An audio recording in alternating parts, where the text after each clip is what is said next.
What's going on, everyone? Welcome back to another episode of Good Morning Soul. Today I'm talking about another relic from my gaming past. We're talking about a little gem called Bayonetta. And where to begin? This game came out in 2010, I believe, which was an amazing year for gaming. And I believe I was like a couple years late, like maybe like 2 or 3. And this game, like, it took a while to get there in popularity. Like, the absurdity had to travel through word of mouth for a while. And I was watching a lot of gaming videos, a lot of collection gaming videos around this time.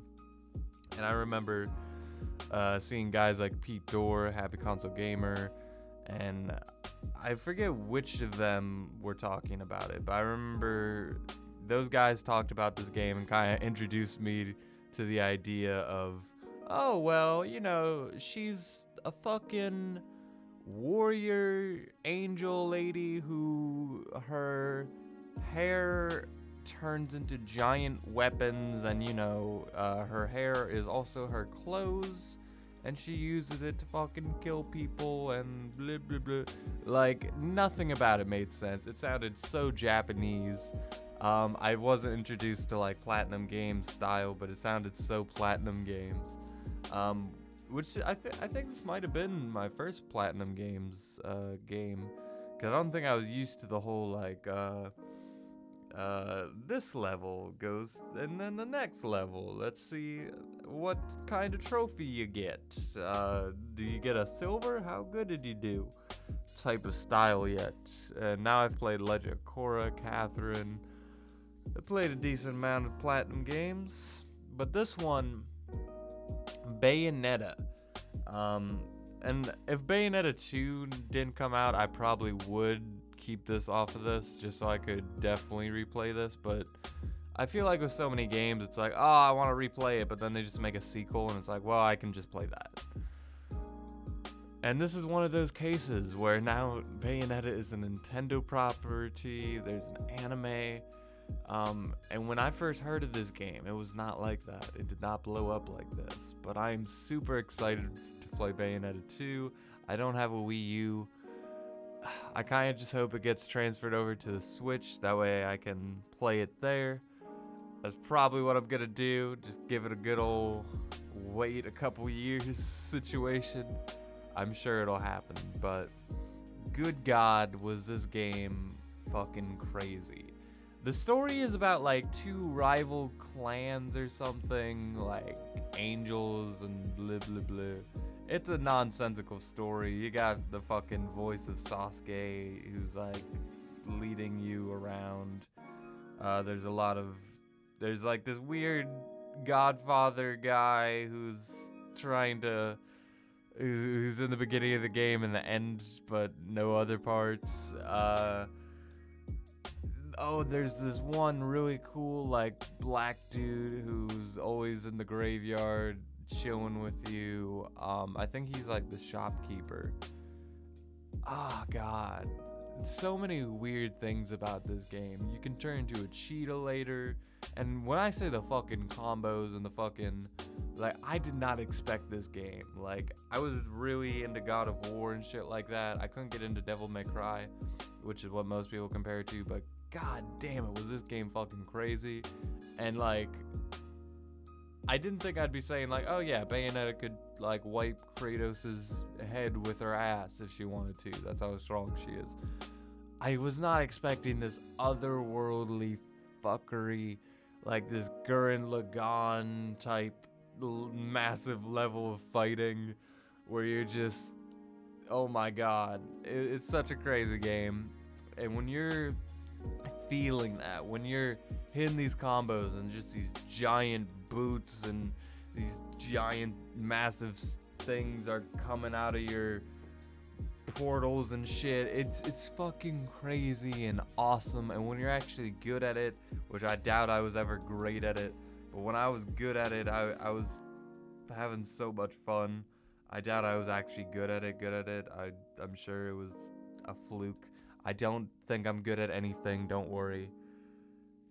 But damn it, this game, I forget when I bought it, because I know this is just when I was playing all the games. I remember when I played it, I was, this is around the time I had the most free time I'll ever have in my life, where I was in online school and my sleeping hours were just whatever I wanted them to be.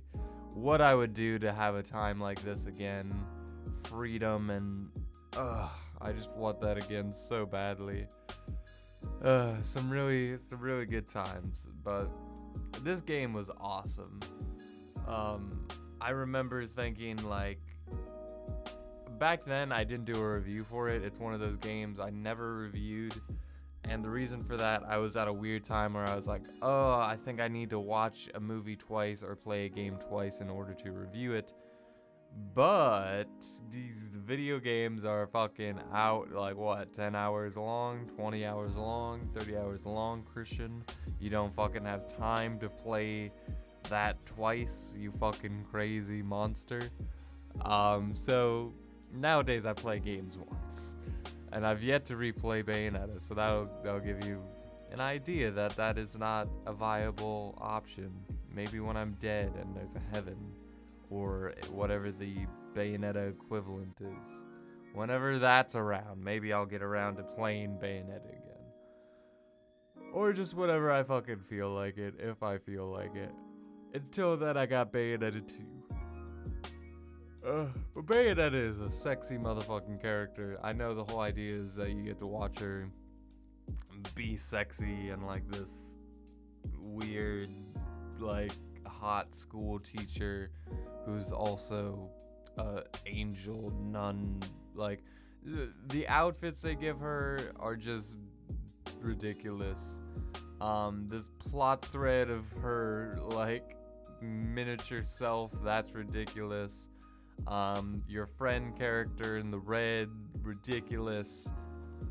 The crazy demon father guy, he's fucking ridiculous. It's all ridiculous, but it's so much fun. It's so crazy fighting these bosses that are like god tier, gigantic.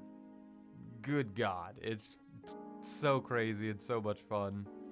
And the soundtrack, I was just watching the reviews and they had the soundtrack on in the background. It took me back.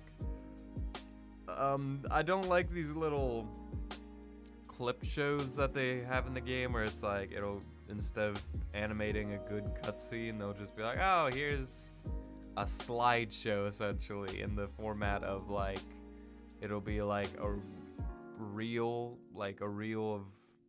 of footage. Like, you're, like, I don't know how that ties into the themes, but whatever. They show a lot of, like, backstory that way, and it's tedious. I just want to get back to the fighting. I just want to get back to choosing my weapons and going crazy. And the great thing about Bayonetta is she has weapons on her feet and her hands, so she'll just, from 4 directions at once, just fuck everything up. It's so much fun. And watching these old reviews, which, by the way, I've seen so many, more like 10-year-old videos in the past, like, just doing that game I played. I'm looking up the old footage and just kind of refreshing my brain.